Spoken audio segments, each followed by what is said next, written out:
Johnson's Wax Program with Fibber McGee and Molly.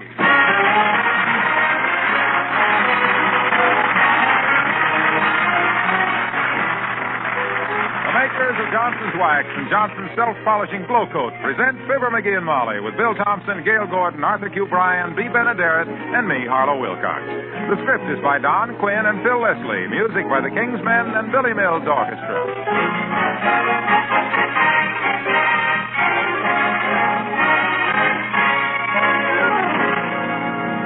Tonight, I'd like to ask you to take a look at the china cabinet in your dining room. Maybe it looks a little dull. Maybe if you get close, you can see finger marks and smudges on it. Well, with Johnson's Cream Wax, you can whisk those smudges away in a few seconds. Johnson's Cream Wax is a furniture polish that cleans so quickly, dries so quickly, polishes so quickly that using it is practically as easy as dusting. So, with Johnson's Cream Wax, you can clean and polish that whole dining room cabinet of yours, give every inch of its surface a beautiful luster in just a few minutes. That's because Johnson's Cream Wax not only cleans fast, it dries fast, so you can polish it almost immediately. There's no sticky oil to catch dust. Tomorrow, ask for Johnson's Cream Wax. Use it for all your furniture. Watch it clean so quickly, dry so quickly, polish so quickly that using it is almost as easy as dusting. Get Johnson's Cream Wax, the fastest wax polish you can buy.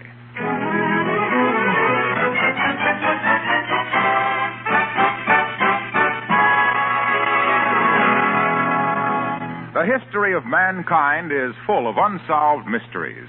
And what is perhaps the most baffling puzzle of all is why would any intelligent organization like the Wistful Vista Elks Club make Mr. Fibber McGee its financial secretary? We'll hear more about this as we join Fibber McGee and Molly.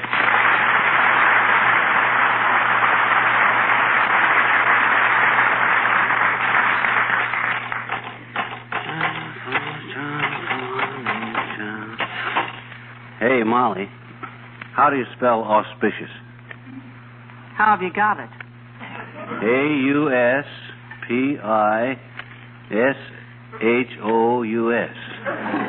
But it don't look right. How are you using it? It's in my speech. You see, when I say, on this auspicious occasion... Wait a minute, what speech? Are you typing out a speech? Why, sure, didn't I tell you? Tonight's the big ceremony at the Elks Club. We burn the mortgage. All paid up. But why do you have to make a speech? Or does everybody? My gosh, kiddo, as financial secretary of the Elks, I'm officially in charge of the whole shindig. I'm the guy that he lights the fire, tosses the mortgage onto it, and hands the key of the building to the grand exalted ruler. Sweetheart, I love you. Huh? But I don't know why anybody ever picked you as a financial secretary. It's like Lassie giving advice to Lionel Barrymore. Why, you can't even keep your check stubs straight. Why, nevertheless, kiddo, the Elks think I'm doing all right. Look at this note I got from him just yesterday. You see this? Yeah? It says your last financial report was so appealing that we are holding a special meeting to go over it again.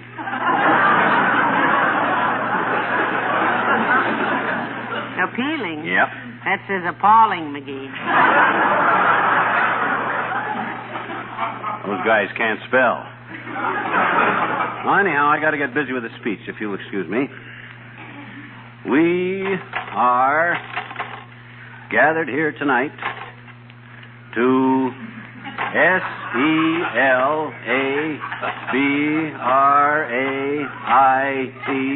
celebrate, celebrate. McGee? Huh? How long have the Elks been in that clubhouse? Oh, since they built it, I guess, about 1867. Why? Aren't you getting the mortgage paid off just in time for the termites to take over? You know something? That building has worn out 3 cornerstones. Well, as financial secretary, I'm... Come in. Oh, it's Mayor Latrivia, McGee. Do come in, Your Honor. Thank you, Molly. Hello, McGee. Hi, Latriv. Just writing out my speech for tonight. You going to be present at the mortgage burning? Well, naturally. After all, I'm chairman of the Charities Committee. What's charity got to do with this occasion, Mr. Mayor? Charity is what we Elks must have in our hearts when we consider the activities of our financial secretary. Also faith and hope. Oh, yeah? Well, I ain't done so bad, Latrivia. With me as financial secretary, we got the mortgage paid off, didn't we? I don't know why you had to hurry with it. It's only run since 1867. It was sort of a race, wasn't it, boys, to see who got the building first, the bank or dry rot?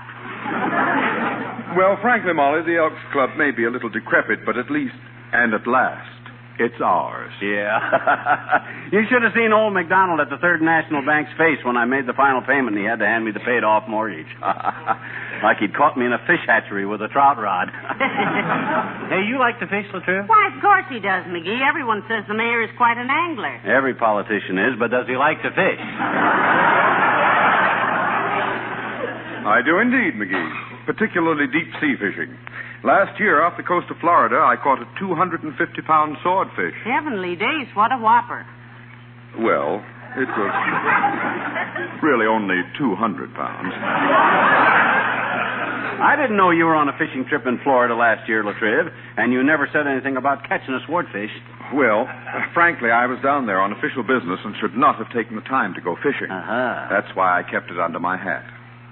A 200-pound swordfish? That must have been quite a trick. What'd you do, Latriv?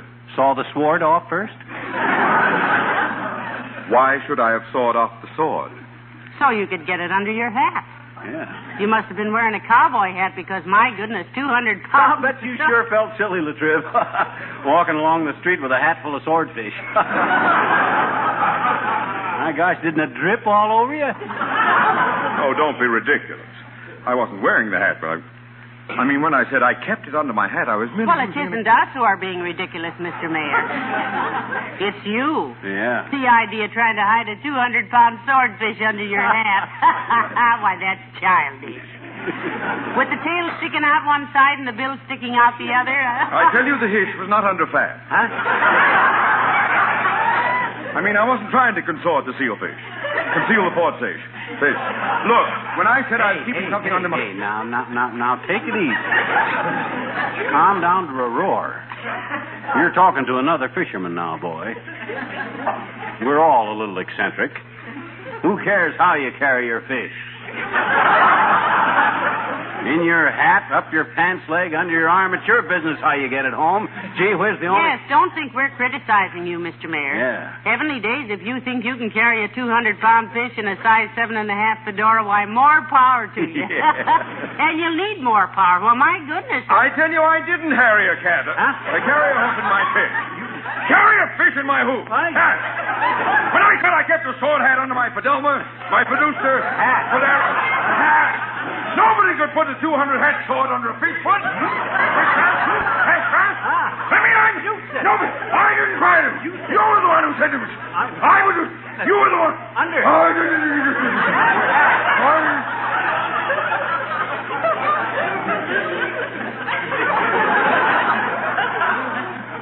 McGee? Yes, boy? The day I caught that swordfish, I was wishing you were on the boat with me. I'd have loved having you do what my guide did. Isn't that nice? What did he do? He fell overboard and was eaten by a shark. And I'll see you at the Elks tonight. Good day. So long.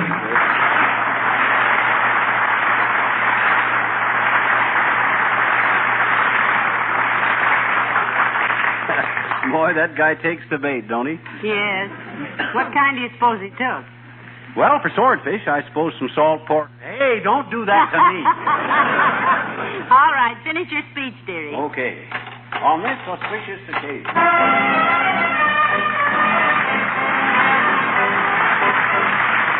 Billy Mills in the orchestra and Someone Like You.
hurry, McGee. We wouldn't want the Elks to burn the mortgage before their financial secretary got there. They wouldn't dare. They wouldn't? No, sir. The financial secretary is too important of a job for the guy that he's got it that's left out of them burning the mortgage, which I'm the guy got it paid off before I get there, isn't he? A very interesting question. Quite. Incidentally, isn't the financial secretary sort of out of a job after the mortgage is burnt? No, I got a lot of new projects to offer. For one thing, I'm going to suggest the Elks get a few herds of bees and raise honey. Oh? Lots of money in honey. If we had maybe even one big herd of bees, It's warm. Well, we'll take off your coat, kiddo. But as I was saying, bees are awful interesting little insects. My gosh, when a bee that's lived for 50 years can fly 25,000 miles... What was that? A 50-year-old bee flew 25,000 miles without a rest? Certainly. It was in all the papers the other day. Big headlines. Says, bee, 50, flies nonstop around the world.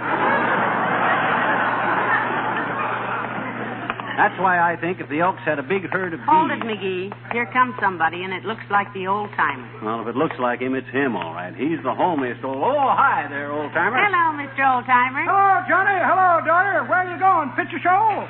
No, we're on our way to the Elks Club, Mr. Old-timer. They're burning the mortgage tonight. I'll go with you, kids. I love fires. Good. I'm making a speech, too. But I hate speeches. I'd love to go, Johnny, but I can't make it. I'm wrestling tonight. You wrestling? Yep, I'm defending my title against Seductive Sydney, the blonde bone crusher. I'm heavyweight champ, see? You're the heavyweight wrestling champion? Sure. But in wrestling, Johnny, who ain't? Isn't it a little early to go to the stadium? The wrestling bouts don't start till 8:30, do they? No, but we got to rehearse, daughter. You see, after we decide who's going to win, we rehearse about an hour and then practice our face-making and groaning for a while. I ever tell you about when I wrestled Matt Face McGowan, the Edinburgh Undertaker? No, I don't think we've got Well, time. sir, Matt Face McGowan always come into the ring playing the bagpipe, all dressed up in them plaid skirts. Yeah. In wrestling, you got to be a character or you don't get no place. Yeah, see? we know. Well, sir, this night, Matt Face McGowan gets me with a schoolboy trip. Oh. I rolls out of it and gets him the Boston Crab. He toe holds me and I arm stretch him. And there we are, tangled up like a sack full of octopuses.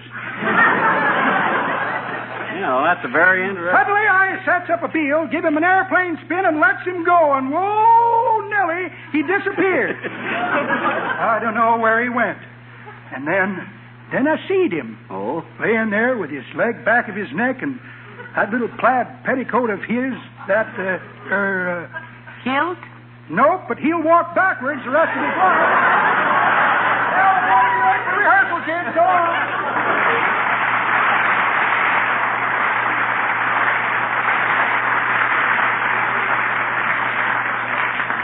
Come on, Molly. Boy, oh boy, look at the crowd in front of the Elks. Looks like even the delinquent members must have come out tonight. Why do you suppose they're all ganged up around outside? That's where we're going to burn the mortgage, kiddo, right on the front steps. Look, there's Mary Latrivia and Mr. Wilcox. Sure, Wilcox is going to introduce me, see? Then I light the fire, make a speech, throw the mortgage on, and let's duck. Here comes that gabby dame that's always, it's too late. Mr. and Mrs. McGee, I've been looking all over for you, and I just knew I'd find you here someplace because here you are. I just knew. Well, how do you do, Miss? I've got a terrible problem, Mr. McGee, just terrible. And I've been going around in circles all day trying to get straightened out. And all at once I remembered you. Remember me? Oh, sure. I never forget a face, sis. Especially one that opens and closes that fast.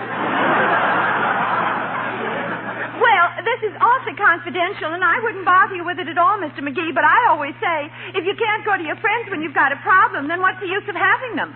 Problems.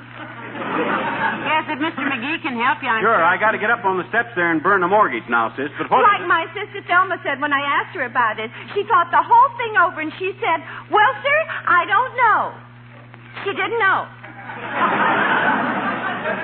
Does she always solve your problems that easy? Who? Thelma. Thelma? My sister Thelma? Do you know Thelma? No. We just. Oh, I'm so glad I came to you with my problem, Mr. McGee. My problem. I wish I remembered what it was. Oh, wait till I tell Thelma. Goodbye now. I'll give you a ring. Goodbye. Goodbye. Goodbye.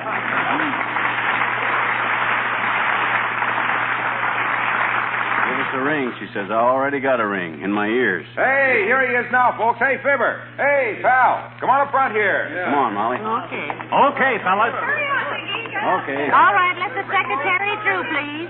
Thank you. Let him through, please. The financial secretary. Hello, Mr. Wilcox, Mr. Mayor. Hello, Molly.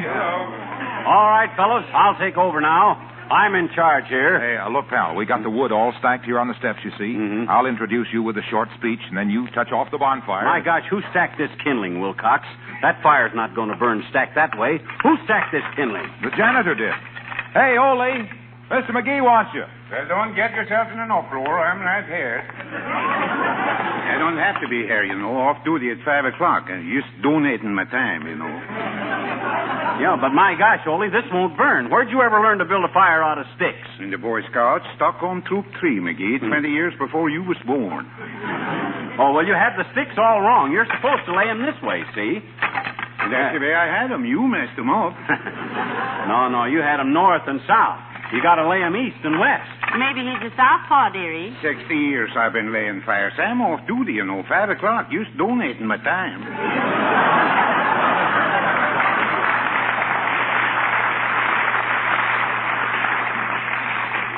Look, pal, the crowd's getting a little impatient here. While you're checking the kindling, I'll start introducing you, okay? Okay, sure. And look, Junior, make it just as big as you like, boy. Anything you say about me, I'll live up to it. Pile some more wood over here, will you, Ole? Always more wood. I'm just donating my time.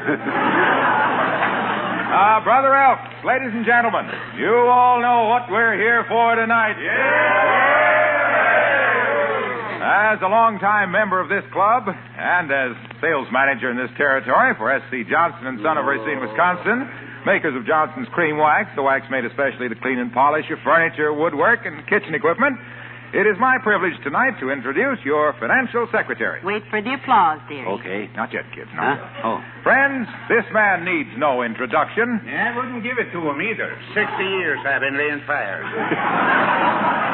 Widely known as a man whose wife has long realized the benefits of Johnson's Cream Wax, a man whose wife knows how cream wax gives a luster that dust can't cling to, this man has long been a sterling member of our club. Well, thanks, Junior. Brother Al? Please, pal, not till I mention your name. Oh.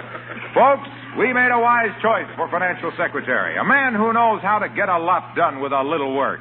Just like a housewife who knows that with Johnson's Cream Wax, she can keep a rich, mellow luster on her kitchen equipment and woodwork with just an occasional buffing. Well, I give you now Mr. Fibber McGee.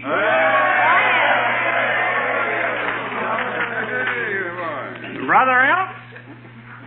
And ladies and gents, I got a short speech to make tonight. But first, who's got a match? Yeah, we need a match.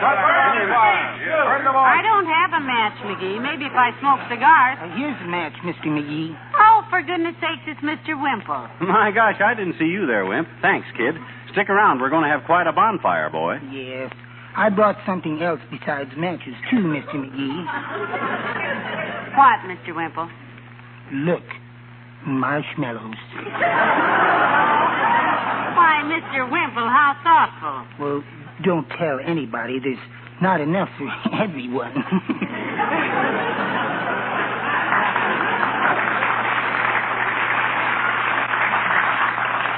Okay, let's go. Get some coal oil, Ole. In the red can there. I don't have to do this, you know. Just donating my time. Okay, stand back, folks. Gee, that's a lot of kerosene. You splashed it all over everything. Oh, don't worry. It'll all burn right off. Well, let's have a cheer, folks. Here we go.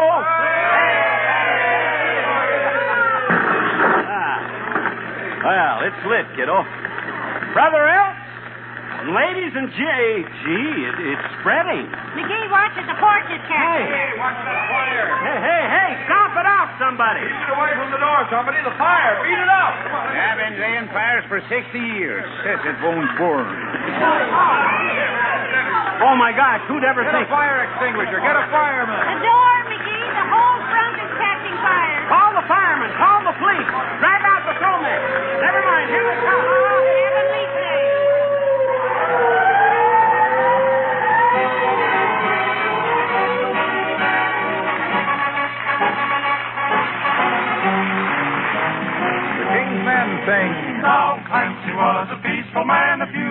I mean. The cops picked up the pieces after Clancy left the scene. He never looked for trouble, that's a fact you can assume. But nevertheless, when trouble would press, Clancy lowered the boom. Oh, Clancy, oh, Clancy. Whenever they got his Irish up, Clancy lowered the boom, boom, boom, boom, boom, boom, boom. Oh, there he was, a fighting man, they knew that he was tough. He strutted round the neighborhood, shooting off his guff. He picked a fight with Clancy, then and there he sealed his doom. Before you could shout, O'Leary, look out! Clancy lowered the boom. Oh, Clancy, oh, Clancy. Whenever they got his Irish up, Clancy lowered the boom, boom, boom, boom, boom, boom, boom. Now Clancy left the barber shop with tonic on his hair. He walked into a pool room and he met O'Reilly there. O'Reilly said, For goodness sake, now do I smell perfume?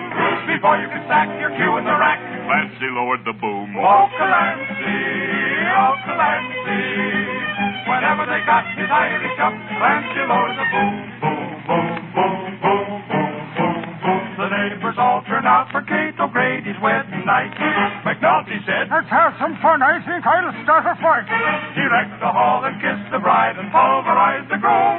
Then quick as a wink before you could think, Clancy lowered the boom. oh, Clancy, oh, Clancy. Whenever they got his Irish up, Clancy lowered the boom, boom, boom, boom, boom, boom, boom. Oh, Clancy, oh, Clancy. Whenever they got his Irish up, Clancy lowered the boom, boom, boom, boom, boom, boom, boom, boom. Whenever they got his Irish up, before you could pat the top of your hat, Clancy lowered the boom. Boom.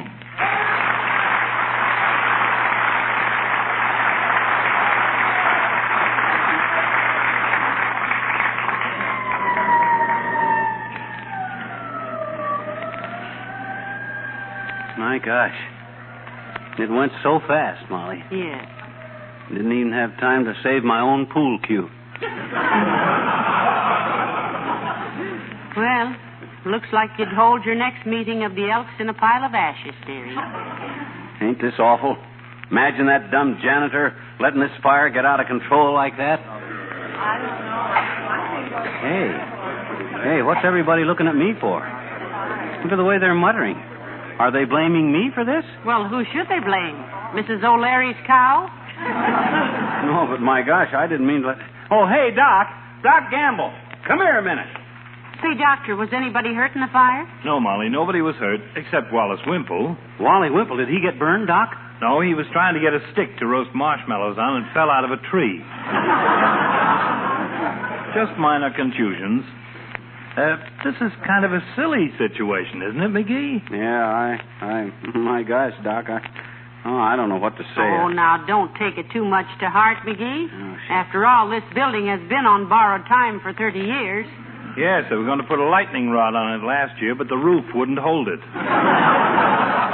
Yeah, but... Well, where are the Elks going to meet now, Doc? Relax, my boy, relax. The Loyal Order of Moose have already offered us temporary quarters. You mean the Elks will meet at the Moose Lodge? Yep. That's where the lions meet, too. Heavenly days, all the wives will have to have hunting licenses to find their husbands. I always thought that... Oh, McGee, don't look so unhappy. They ought to thank you for getting rid of this fire trap. Yeah, but gee whiz, after all, I'm the financial secretary. I got to find a way now to get us a new building. Well, we needed it, sonny boy. You know, we had to give up playing darts in there. Yeah, I remember. They kept going through the wall and stabbing pedestrians. And look, McGee. Yeah? At the next regular meeting, I'll get up and propose a vote of thanks to our financial secretary. Oh. Personally, I think you've done a splendid day's work. Oh, fine. You might get 20 years for arson, of course. But at least we don't have to hold any more meetings under a leaky roof. Thank you, Doctor. You're a real friend. A real friend of my clavicle. Going to send me up for 20 years. Oh, bosh, you can prove it was accidental. I can? How can I? Tell me, how can I? I can testify that I've been on camping trips with you any number of times, and you've never been able to start a fire yet. Well, sure, Latrivia can support that testimony, too, because Hey, Latrivia, come here, will you? Yeah, come here, Latriv. Hey, can you testify that... McGee, do you realize that you, single-handed, have destroyed the Elks Club? Oh, now, Mr. Mayor. Any fox terrier with a hot breath could have touched off that building. Why, it was just... oh, my gosh. Wait a minute. I just thought of something. Look at this. What is that? It's the mortgage. I forgot to throw it on the fire. I kept my head. We still got the mortgage. Ain't that wonderful?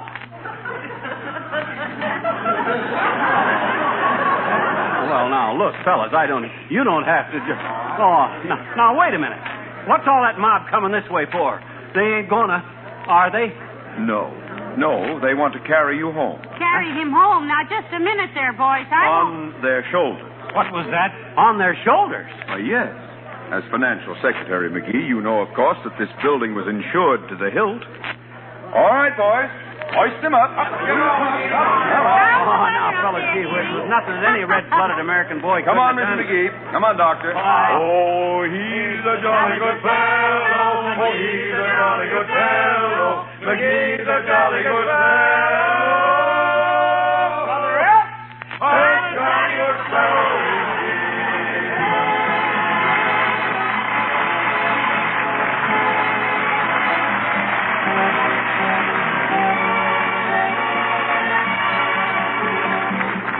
Fibber and Molly return in a moment. You know the smudges in film that collect on your furniture? Well, you can whisk them off in a few seconds, then polish that furniture to a high luster in a few seconds more. Yes, that's how easy it is with Johnson's Cream Wax. Johnson's Cream Wax cleans so quickly, dries so quickly, polishes so quickly that using it is practically as easy as dusting. Get Johnson's Cream Wax tomorrow. It's the fastest wax polish you can buy.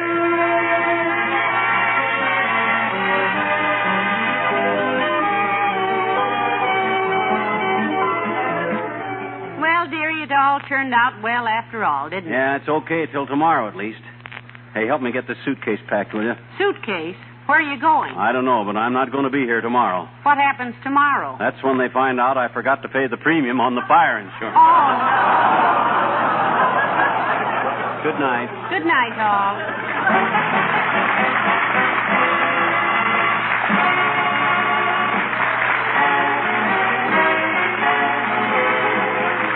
Makers of Johnson's Wax and Johnson's Self-Polishing Glow Coat, Racine, Wisconsin, and Brantford, Canada, bring you Fibber McGee and Molly each week at this time. Be with us again next Tuesday night, won't you?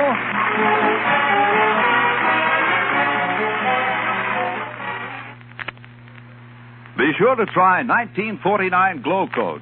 Glow Coat has a new glow that gives your linoleum a brighter, more beautiful luster, a longer-lasting glow. And it's easier for you to get that bright finish because Johnson's 1949 Glow Coat now spreads more uniformly. And it goes farther, too. Ask your dealer for 1949 Glow Coat in the same familiar yellow container with the bright red band. That's 1949 Glow Coat. Brighter than ever, better than any.